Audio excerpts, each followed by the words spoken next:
Hi, I'm Saida Garrett, co-writer of Michael Jackson's Man in the Mirror, and you're listening to Rainbow Country with Mr. Mark Tara.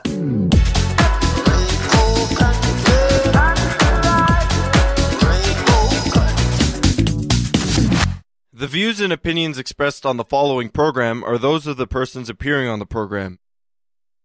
Today on Rainbow Country, streaming queer culture with Revry TV, the world's first LGBTQ streaming platform. That and more in episode 392, so stay tuned for Gay Talk Radio right here on Rainbow Country. Hi, this is Carol Pope. Hi, I'm Garrett Conley, author of Boy Erased, a memoir. Hi, I'm Lorraine Segato. Hi, I'm Gord Depp of the Spoons. You're listening to Rainbow Country with Mark Tara.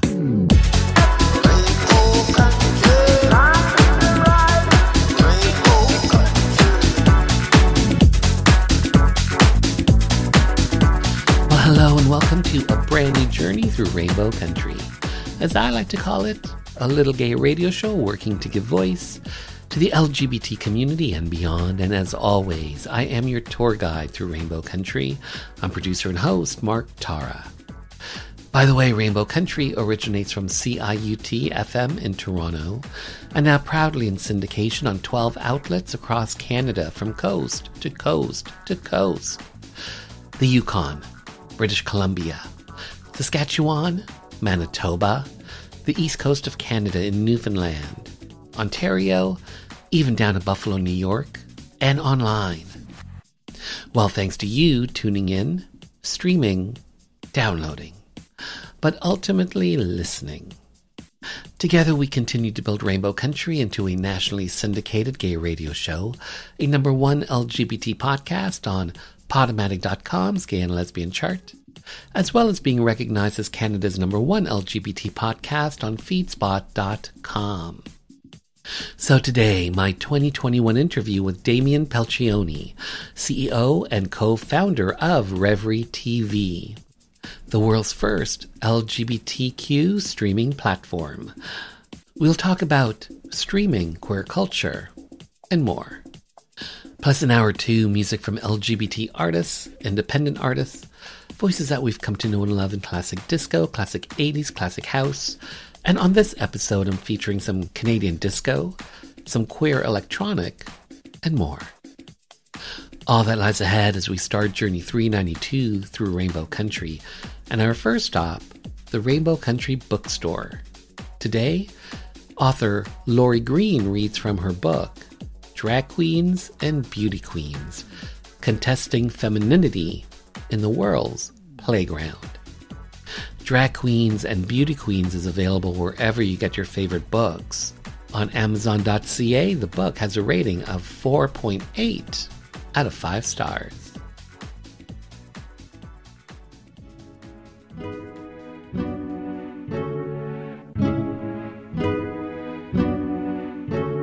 New York Avenue, where the party began. Mortimer breathes deeply and gestures broadly with his arms at the now vacant lots and rundown buildings on the west side of New York Avenue. The Saratoga was here, he points behind us. And the Chez Paris Disco.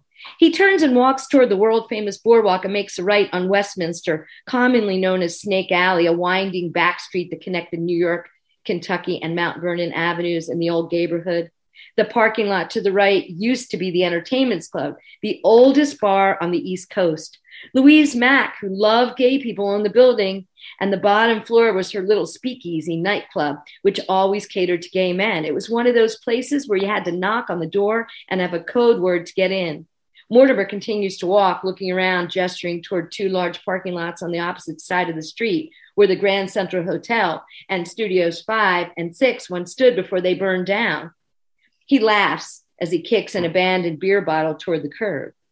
Gay rooming houses and hotels once choked the streets here, and it was all gay everywhere. He turns and frowns as he rounds another corner of the ghosts of properties where it was easy to pick up young men for sex and rent boys, especially in the 1980s. We turn onto Kentucky Avenue, where Snake Alley ends, now a devastated parking lot, as he describes the hotels and gay businesses that used to line the west side of the street. On the corner of Pacific and Kentucky Avenues, on the right-hand side was the coffee mill. On the left-hand side, the Atlantic City Electric Company. Across the street was Kelsey's Restaurant. And what used to be a pool hall and pizza parlor, rooming houses, a little gay grocery store. He pauses and points across the street to a small house, which still has a plant in the window. This is where drag queen Sandy Beach lived. Mortimer points to a little window where he remembers losing his virginity. He shakes his head, surveying the empty space. Turning right on Pacific Avenue, we walk past an empty lot, which was once Lyle's, a gay breakfast place where everybody ended up after staying out all night partying. 2 prostitutes walk by, followed by their pimp arguing about cigarettes. Turning right, back down New York Avenue, he summons the ghosts of gay clubs once again, the Saratoga, the Shag, the Rendezvous, where he used to perform in drag, and where he saw his first gay sex inside the club, right on the dance floor. On the right side stood the Chester Inn, its restaurant called the Front Porch. And there was an underground club here called Pucalani with a pool. Across the street was an Italian restaurant, Mama Mott's, where he had his first gay date. It's all gone now. Camp and the queering of Miss America. The corner of New York Avenue and the boardwalk in Atlantic City Beach side is the girls' side of the street. The spot where lesbians congregate to watch the parade and cheer as the cars go by carrying the Miss America pageant contestants. On the opposite side of the boardwalk, gay men stand in front of Ripley's Believe It or Not museum waiting for the parade to begin. This year, there is an added intrigue since this is the first time an openly lesbian contestant, Miss Missouri Earner Flattery, is competing for the crown as America's ideal woman. Many spectators carry rainbow flags. Some are dressed in drag, men in full makeup, women donning T-shirts with men's chests and muscular arms painted on them. Others wear rainbow kitsch, plastic sunglasses, boas, crystal-studded crowns. Both men and women flirt with local police as they beg to stand pressed up against the parade route and promise they will behave in return. Drag queen Morgan Wells stands in a gown and a headpiece on the men's side. Beside her stands a man shirtless with pierced nipples attached to chains. Gay men congregate, sorted by age and acquaintance under the marquee of the museum. To their right quietly sits a family with beach chairs and 3 small toe-headed children on their laps. Shoebies, or out-of-towners as we call them, they gawk at the spectacle before them. The convertible carrying the Miss America contestants in the Show Us Your Shoes parade pass in alphabetical order. They wear costumes whimsically representing their states, with shoes held up in the air with one leg as they lean back in their seats and wave to the crowds. Show us your shoes is screamed from New York Avenue crowds as each contestant passes. And as they do, most of them met with cheers of encouragement, waving rainbow flags, while others receive sometimes not so flattering critiques of their tepid presentations. You on New York Avenue now, honey. You ain't in Kansas anymore, someone yells in the crowd. A baton twirling team from Kentucky approaches. The young girls dressed in rainbow-colored leotards draw near, and the excitement among onlookers builds. They all respond by waving their rainbow flags and chanting, "Twirl, girl, twirl. Twirl, girl, twirl," as they jump up and down and continue to wave their flags. The twirlers, a little disconcerted, perform their number. Flags begin waving and people push in toward the yellow cones along the parade route. Miss Missouri Earner Flaherty is dressed in a blue and white baseball uniform and holding up a pair of bejeweled high-top sneakers.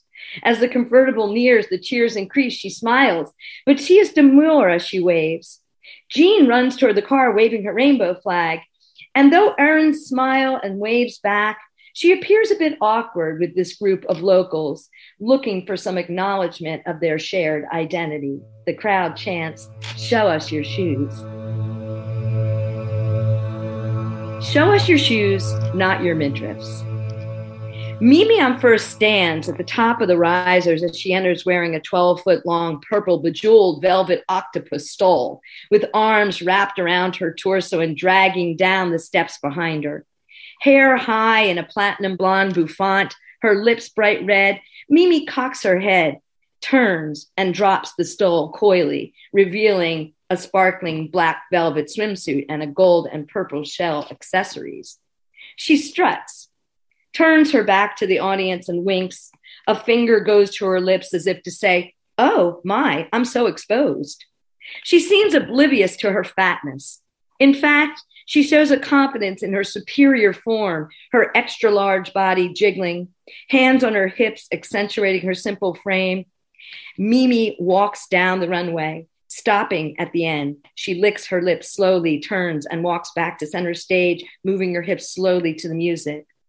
"Mimi on first. Contestant number 1 is announced, along with her measurements, 72, 48, 72. The crowd cheers and applauds, and she bends over slowly, pausing bottom to the audience to retrieve her stole.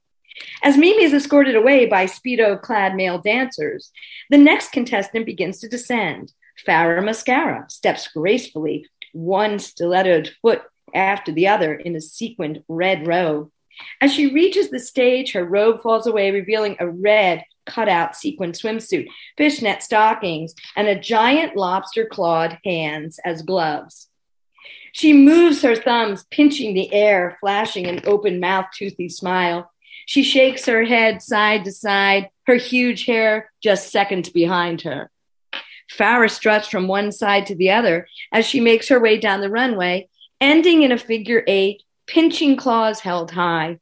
She shimmies and jiggles her large body, putting one claw to her mouth in feigned embarrassment. Miss Farrah Mascara, contestant number 2. Her favorite food is chicken nuggets. Her favorite color is the rainbow. Farrah squeals and grabs the arm of one of her escorts as the next contestant appears at the top of the risers in a gold lame robe cinched around her waist. Tina Burner descends in sparkly white platform shoes and reveals her swimsuit, white and skirted, with a gold belt and an anchor and gold tasseled epaulets on her shoulders. Tina's ginger hair is coiffed 1950 style, and she holds a captain's nautical cap. Posing, one knee bent, arms by her side, wrist flexed, head cocked to one side, she walks slowly to the top of the runway and puts one white gloved hand to her mouth as she knocks her knees together and giggles. Tina Burner, contestant number 3. Her favorite perfume is fishy.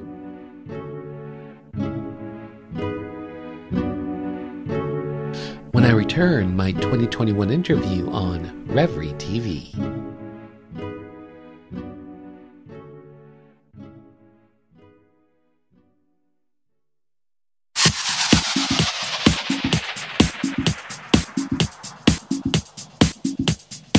Hi, everybody. This is Gino Vanelli. You're listening to Rainbow Country with Mark Tara.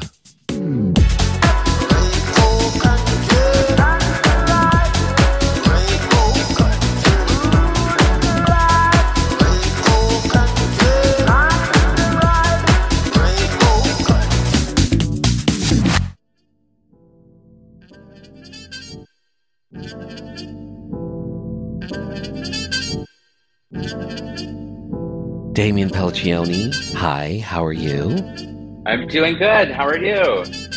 I am well. First and foremost, thank you for being here to have your voice, your story be heard by the LGBT community and beyond. So thank you for that. Let us start here with you, okay? Hollywood's first gender non-binary CEO. How does it feel being a trailblazer? I laugh because I never really think of myself so much as a trailblazer, as someone who is just doing, I think work that is meaningful and gives myself perspective. I know that, hopefully what we're accomplishing with Revry is opening doors for others to do what we're doing in a bigger way. So how does it feel being Hollywood's first gender non-binary CEO? Yes. So I recently came out as non-binary about 1.5 years ago, just at the beginning of the pandemic. I find myself very fluid in my gender expression. And when, I decided to adopt they, them, their pronouns for myself, it made a lot of sense to publicly speak out and be very open about it. If you follow on my Instagram or if you've seen me at events, right now I look very Steve Jobs wearing my turtleneck and my earring, but I could be wearing a dress and heels and my handbag, depending on the day of the week that I feel a certain gender. And so I believe gender expression, the gender expression as a social construct. And, I think one of the big things is non-binary is the future. And I believe that, being a leading voice in entertainment and in leadership, as someone who is publicly non-binary, hopefully is, again, like I said, my story hopefully opens up doors for other queer and non-binary folks who are out there who may be listening to this radio show right now. So how do you think you will change up or shake up Hollywood coming out as being gender non-binary and being your authentic self and everything that brings? How do you think you will help to shake up that town? Yeah, look, I think Hollywood in itself has been very binary up until, recently. I think there's been a lot of conversations, a lot of stories, a lot of content creators, filmmakers, musicians who are becoming more and more vocal and more public with their gender expression, whether that being, binary or non-binary or transgender. And I think one of the biggest things is that, Hollywood is ready for, I think, a new type of leadership and a new type of story to be told. And I think that by me using my platform and being as public as I humanly possibly can be and vocal and as loud as I can be, I think it will hopefully change folks' perspective on our community. And I say that because in a lot of instances, when I go to, whether it's conferences or I'm speaking on, more of the B2B panels, industry-driven panels that are not necessarily on the creative side, more in the business side or more on the distribution or sales or marketing side, we still barely see any LGBTQ folks or any folks who are trans and non-binary sitting at that table or in that perspective of leadership. And so they'll see me walk in and hopefully, this is changing the way in which we are seeing what leadership can look like, walk like, talk like. And I think Hollywood's ready for it. Hollywood's been pretty much shaking up and is still being shooken up in a lot of ways. And I'm hopefully being part of that movement. So you are the CEO and co-founder of Revry Inc., Revry TV, the first LGBTQ streaming platform. Talk to me about Revry and what this streaming service is all about. Yeah, absolutely. So Revry, like you mentioned, is now the world's largest LGBTQ streaming network.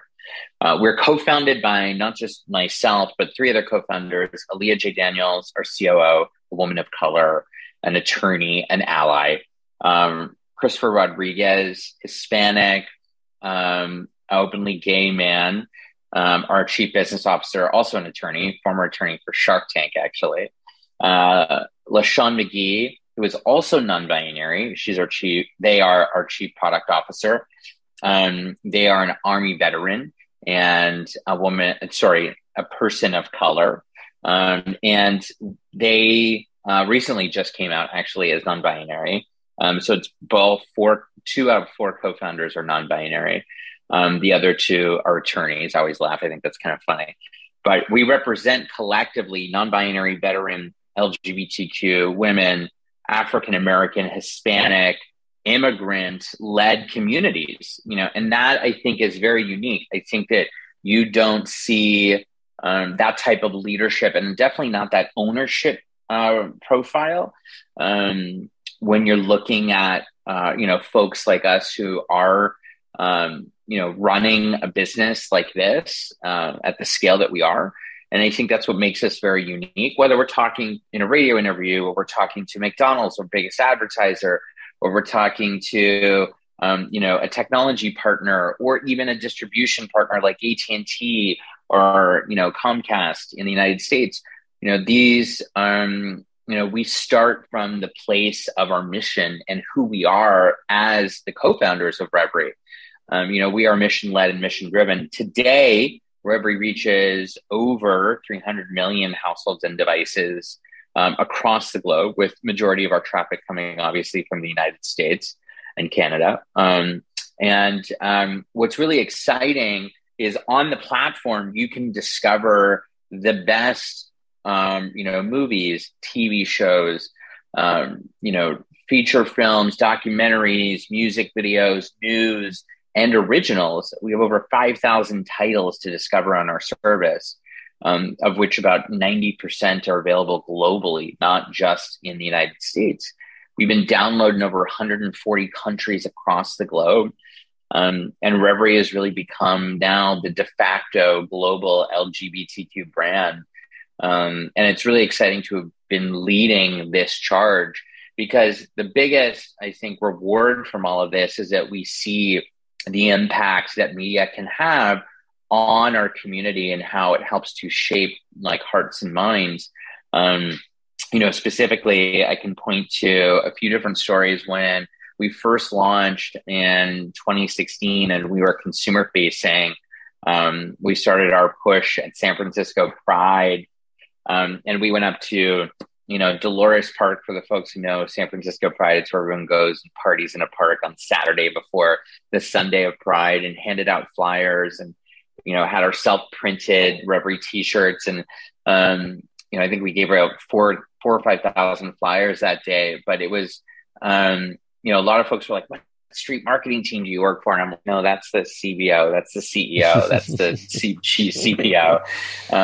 They're like, wow, you really believe in what you're doing? We're like, yeah, we took it to the streets.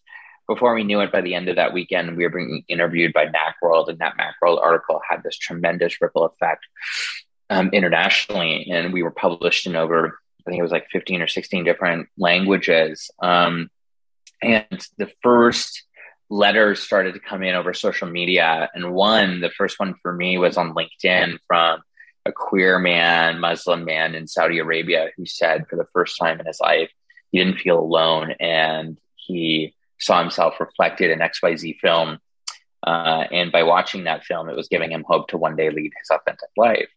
That letter I printed, I framed, it sits next to my desk. It's a reminder as to why I do what I do every day. And that wasn't the first. I even had a chance to be in Mumbai, India in 2019 at the Kashish Film Festival, which is the LGBTQ film festival in Mumbai, a territory and a place and a country in the world that I'd always wanted to visit, never had an opportunity to see. Here's my excuse. So I get to Mumbai. We'd actually had some traffic from India on our service in previous years because we had licensed a project called The Other Love Story. And it was a big lesbian, half Hindi, half English drama series that just did really well. It had tremendous numbers, and specifically viewership coming directly from India that we could equate to. And so 2 years later, here I am in 2019 in Mumbai, and all these queer female filmmakers at the opening night of this film festival were dying to meet me, and they were lining up and one by one introducing themselves. And it wasn't until about the 34th person who had introduced himself to me, where she pulls out her Tinder on her phone, all, her Tinder. And I'm like, why are you showing me your Tinder? This is, different. And she's like, I want to show you the impact that one series that you distributed had on our community. And she funnels for lesbian on the grid, or women who love women, with the exact translation. And all of the images were images from The Other Love Story. It was how they self-identify as queer women. And for context, they had just had their Stonewall moment in 2018 when they decriminalized being LGBTQ. And I nearly cried. I lost my shit, so to speak, and woke up Aaliyah, LaShawn, and Chris in the West and told them, look at the impact that we're having in this part of the world. Can we even imagine that what we are building now is so much bigger than myself, than ourselves. This organization, has been doing things in the background that we don't even consciously know yet, to help, save, hearts and minds. It's powerful stuff. Yeah. Very exciting. To me, it seems as if Revry is, for a lack of better words, you've chosen a free option in regards to how people can consume Revry, as opposed to it's part of a cable package where, you have to subscribe to, this level, and then you get this channel that's a gay channel. Yeah. Talk to me about that genius move. Yeah, so it's interesting. Like, we really launched first as a subscription video on demand product, meaning you'd need a credit card, you'd have to subscribe. But that was at a time in 2016 where really AVOD, or ad video on demand, or any type of free streaming wasn't, outside of YouTube, a thing. And it was, as we were receiving these letters, we were realizing, how could we democratize the ability for anyone within our community, anywhere in the world, to be able to watch this content, regardless of having a credit card or being able to afford a subscription, a monthly subscription. So, we rejiggered the app and redeveloped kind of what the experience looked like in 2018 to being free, where it was just ad supported. So you can watch almost all of our content in front of the paywall completely for free, but you have to watch ads. It's how we, obviously can monetize and keep the service running. And that move really was a huge social shift for us, because then, all these new viewers and consumers came to us across so many different countries and territories, and more of these letters started to pour in about, watching a trans music artist, or watching a lesbian comedy, or, their favorite titles, because we decided to break that barrier, so to speak, and offer the service outside of what you're saying, a typical cable subscription. We do have Revry Premium, which of course is our subscription service where you can watch without ads. But that is a really small percentage of our users. The majority of our users are folks who are watching for free, are not bothered by ads, and watching all the best content in one place, curated for our community. Yeah. There's one documentary that I saw, which was based in Hawaii, about a trans woman there being part of the school system and keeping their heritage going there. And I caught it in the middle of the documentary, and I was like, this is so fascinating and so good and so well done. Like, the quality that you guys have is top notch. Yeah. Yes. Yeah. Thank you. We pride ourselves on curating the best of the best content. And it's stories like that one, and that really resonate the most. It's nonfiction stories, these documentaries. The unscripted content seems to, really resonate the furthest, because you're looking at stories and moments of, folks' lives or struggles, or, uphill battles, and you can emotionally, connect with them in a way, on Revry, whereas maybe you geographically can't, because you can't afford to travel to Hawaii, or never think to talk to a Hawaiian queer teacher before, like that documentary that you watched, right? So you're able to have insight and perspective into, what other folks' lives look like in other parts of the world, who are part of our community. And I think what's really exciting is, Revry stands for queer culture.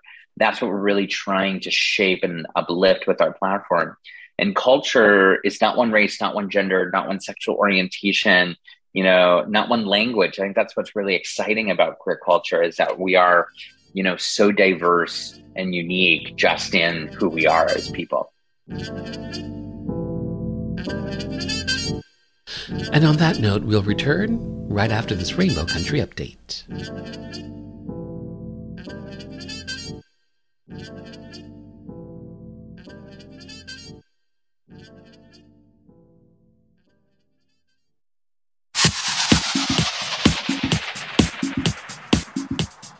Hi, everyone. This is Mark Tewksbury, Olympic champion, leader, humanitarian. You're listening to Rainbow Country with Mark Tara.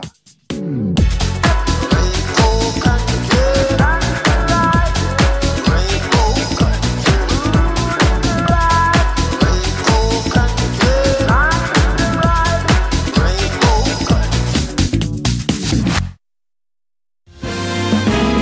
Hello, Canada.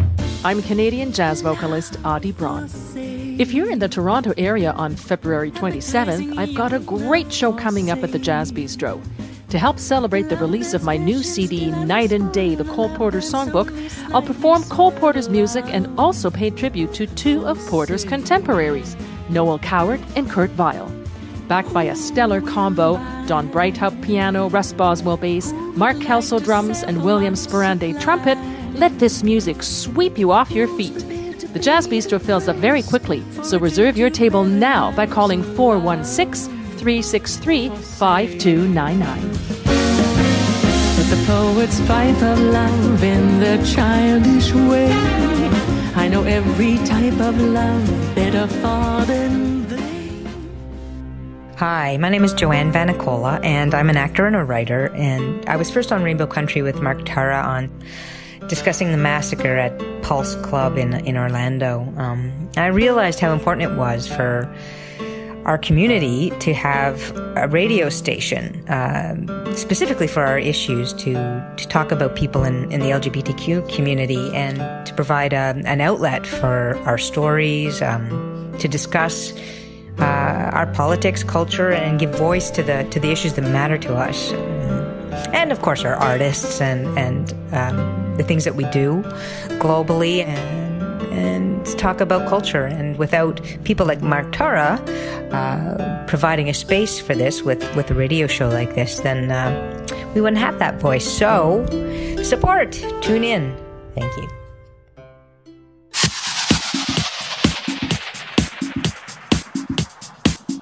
I'm Sandro Urian.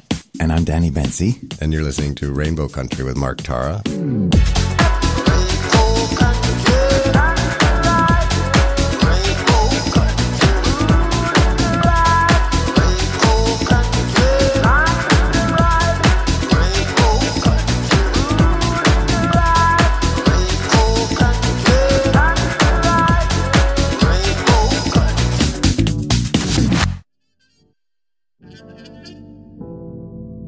Damien Pelcioni, you're originally from Canada, from Toronto. Toronto. What made you move to the States? So I grew up in Unionville, Markham, a suburb of Toronto. I went to Performing Arts High School, Unionville High for Performing Arts.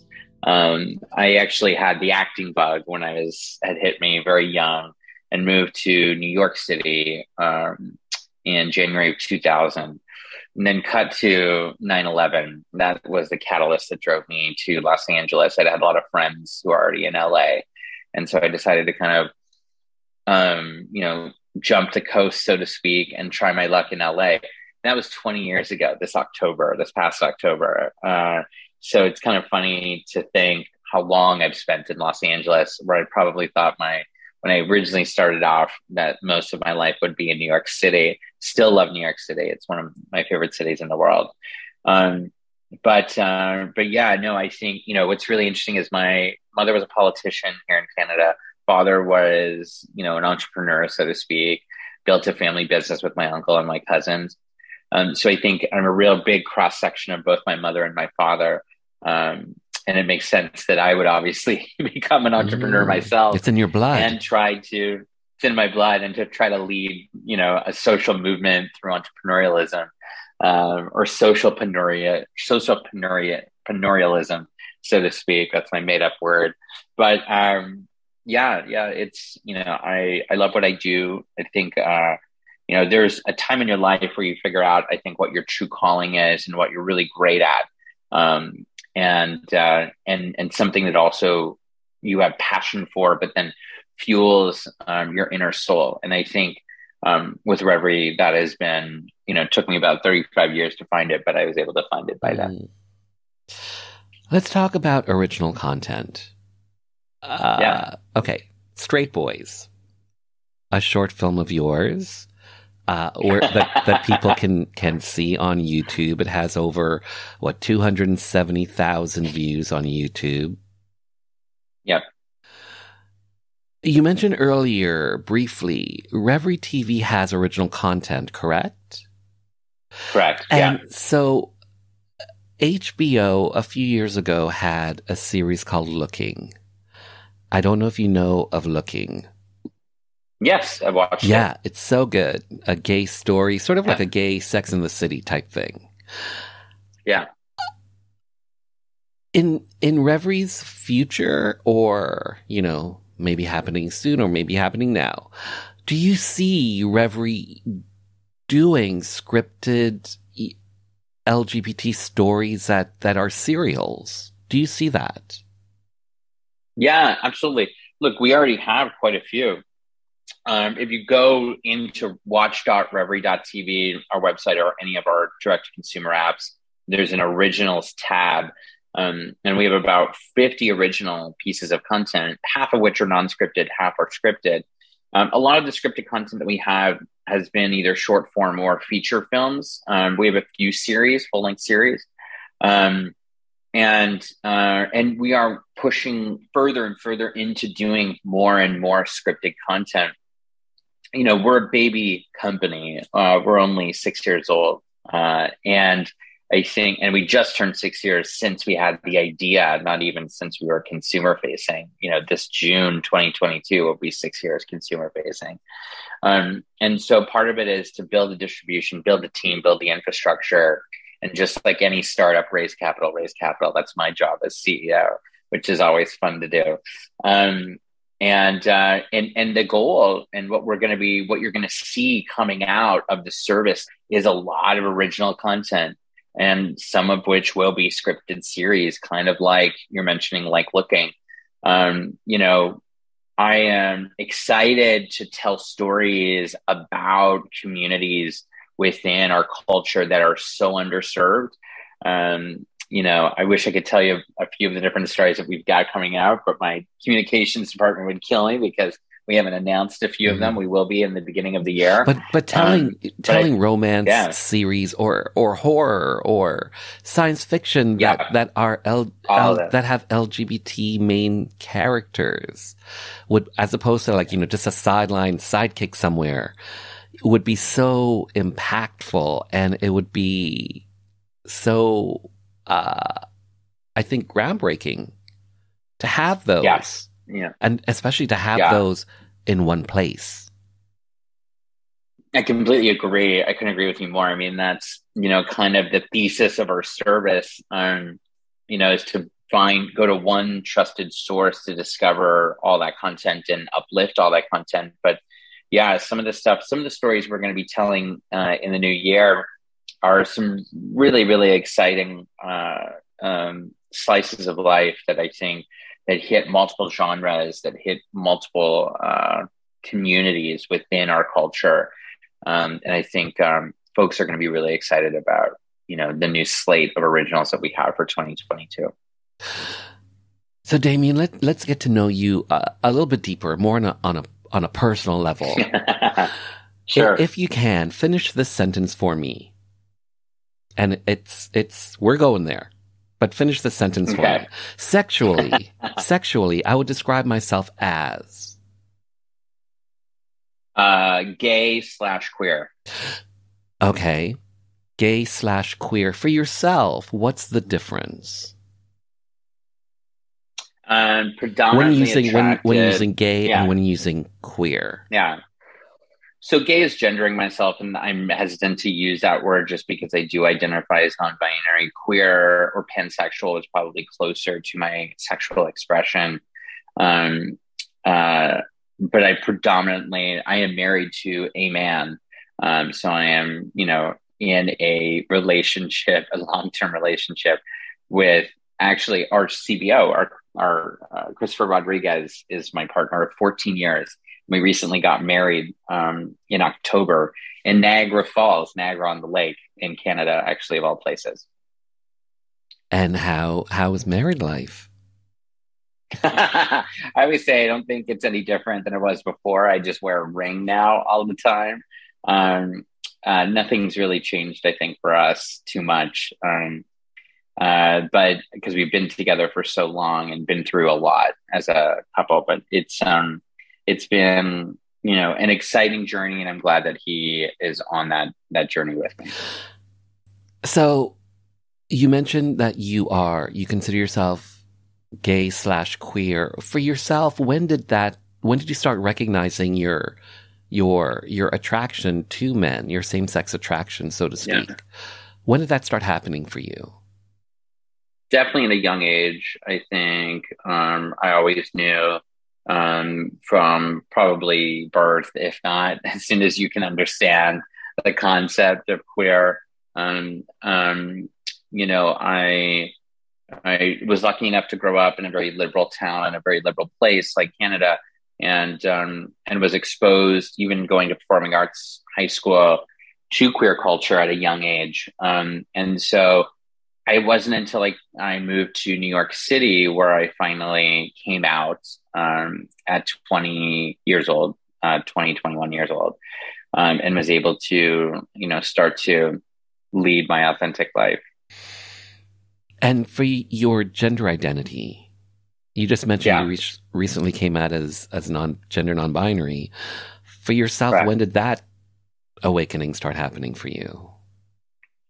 I think that, coming out as non-binary was during the pandemic, I was able to kind of assess I had always had a very fluid gender expression in my fashion, dating well before, taking that stance and coming out as non-binary, in 2020. And so I think I affirmed my gender expression then and wanted to be public and be open about it. And so I decided, at the beginning of the pandemic that I publicly affirmed that my new gender identity and gender marker was non-binary, is non-binary. So at the beginning of this interview, I said that you are Hollywood's first gender non-binary CEO. Mm-hmm. Does that, and I don't know the answer to this, and maybe you do, and maybe I'm going to be educated right now, I don't know. But does that mean that being non-binary, being gender non-binary, does that mean you're transgender? No, it does not. I think that's a very normal misconception that a lot of folks have. Being non-binary is not being transgender. I am not a transgender person. Transgender people, it's very different than non-binary. It's interesting that in a lot of ways we're grouped together, but I do believe that the paths that people take to express their gender expression are very different. And there's not one way to do anything, obviously. And so, but I do not identify as transgender. And I know a lot of folks in the non-binary community who do not identify as transgender. Mm. There you go. I learned something new.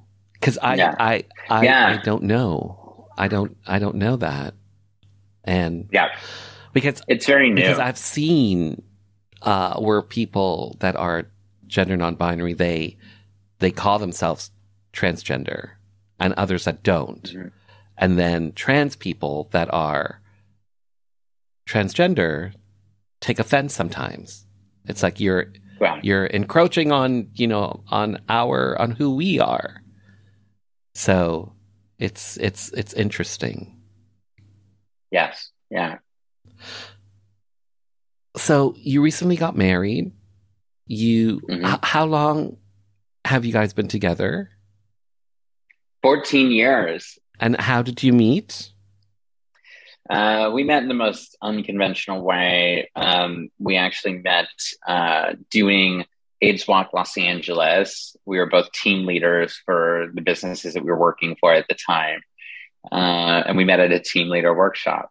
And, for those who know AIDS Walk, whether it's New York, LA, Chicago, any of the major cities, it's very corporate, fundraiser where it's not necessarily just LGBTQ folks who are supporting that cause.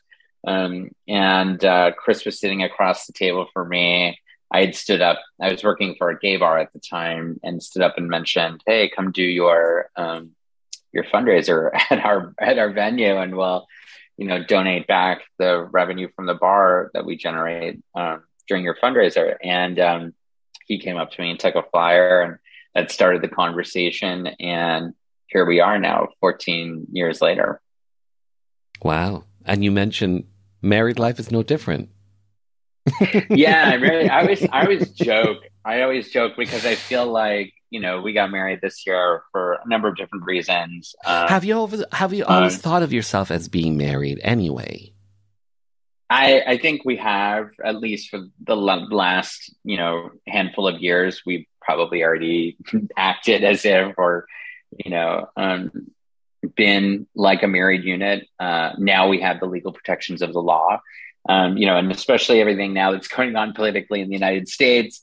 For us, we wanted to continue to have legal protections for both of us, in hopes that nothing changes, knock on wood. But, and we'll fight for that, as just like we did in 2008 and 2012 and beyond. So for me, I watch Revry on Plex, the Plex. Cool. App, which is an app you can download. Yes. You can watch free content. If you have content of your own, Plex can act as a host type of platform. A hub. Exactly, a hub. Thank you.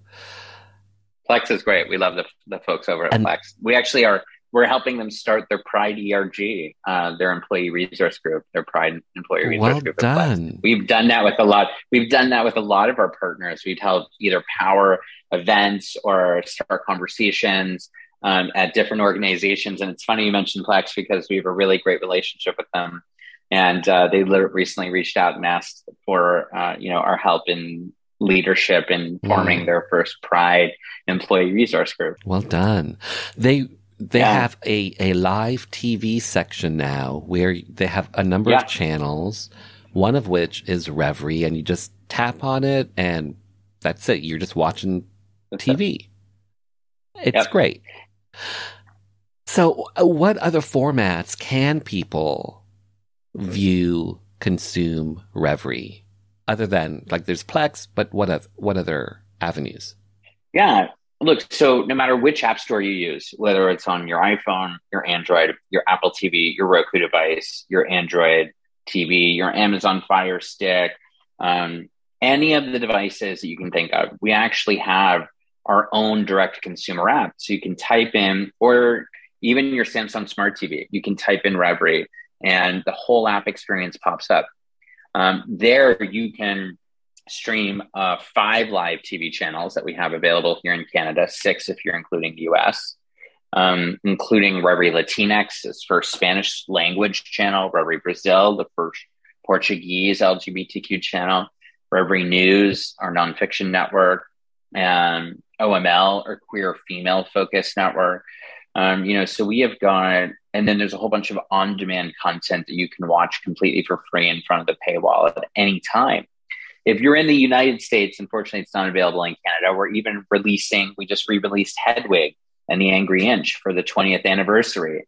You'd have to use a VPN if you're in Canada to watch it, because unfortunately, we only have the American rights.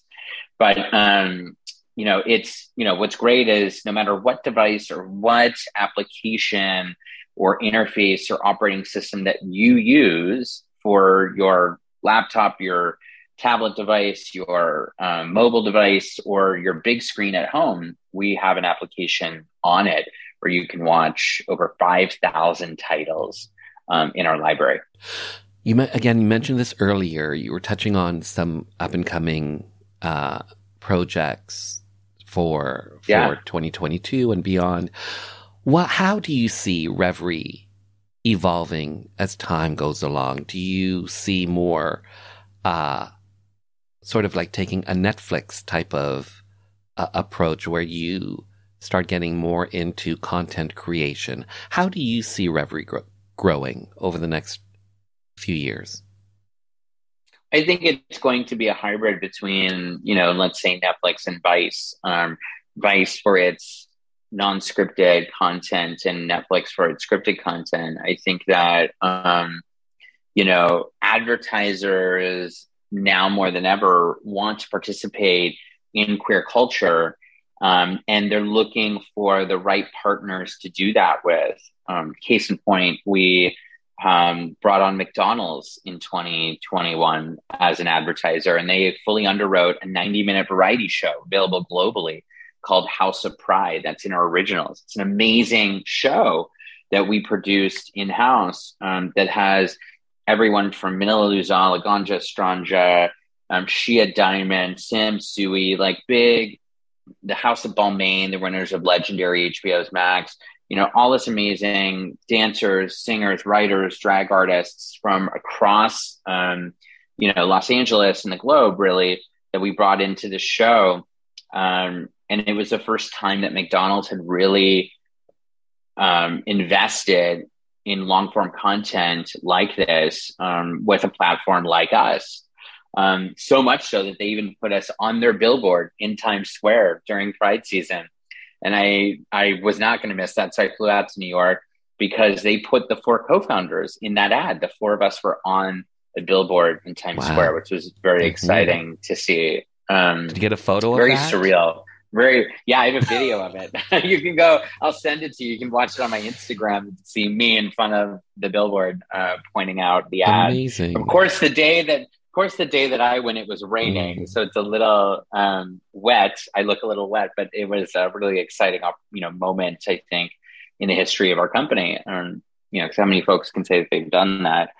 And so, but it's looking at kind of that publishing world and the non-scripted world and how advertisers work so quickly, but then blending that into, new and original programming that is scripted. I think we're kind of baby steps into the original content space, and we're starting with the non-scripted programming and kind of working our way into more of the scripted programming. But this is a really exciting time in the evolution of television because, the way in which we watch is not one way. It's not just based on a cable subscription package that you have based on your geography or zip code or your, postal code.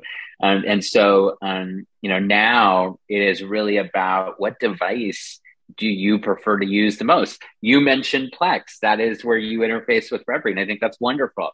We live in about 45 different places that you can find us. And if you go to Revry.tv, you'll be able to find all the different apps or devices or interfaces that we exist on.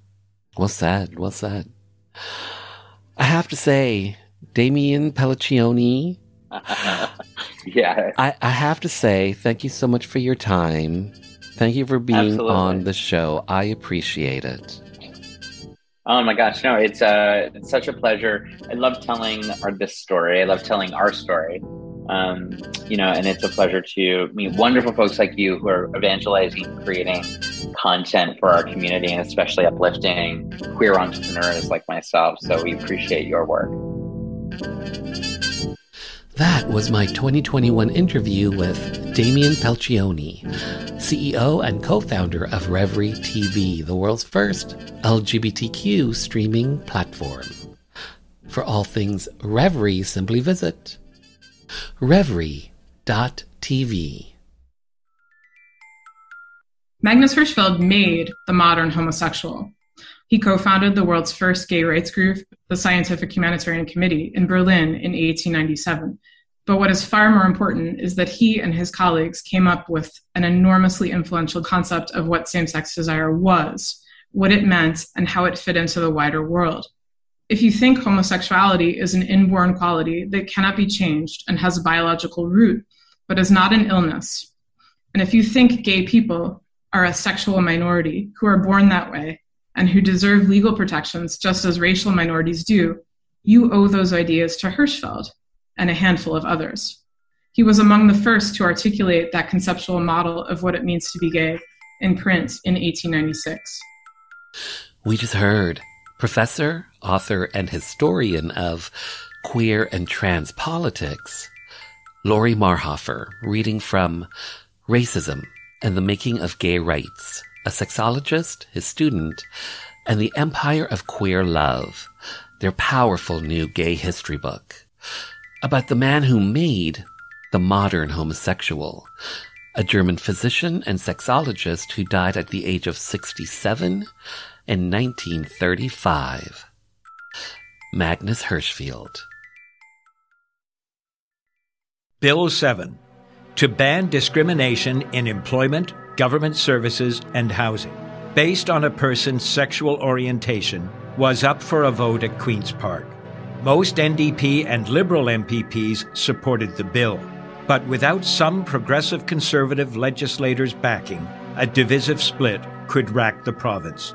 4 PCs decided to break party ranks to vote with their conscience and support Bill 7.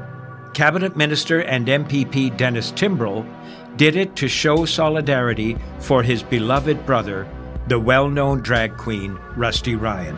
And for me, a gay politician who was not yet out, I had to take a stand. We were known as the Gang of Four. I'm former Cabinet Minister and MPP Phil Gillies. The date, December 2nd, 1986, when LGBT rights came to Ontario. And just like that, this little gay journey through Rainbow Country has come to an end. For the full 2-hour episode, simply head over to marktara.com where everything is connected and hit the archives banner. To keep up to date with the show, check out my socials at Mark Tara. The podcast is available on all major platforms. And finally, I want to take this time to thank you for taking your time to be with me. Remember, we are living in days of making dreams come true, so believe in yourself, and the world will believe in you.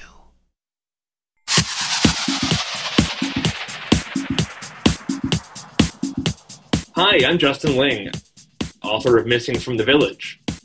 You're listening to Rainbow Country with Mark Tara.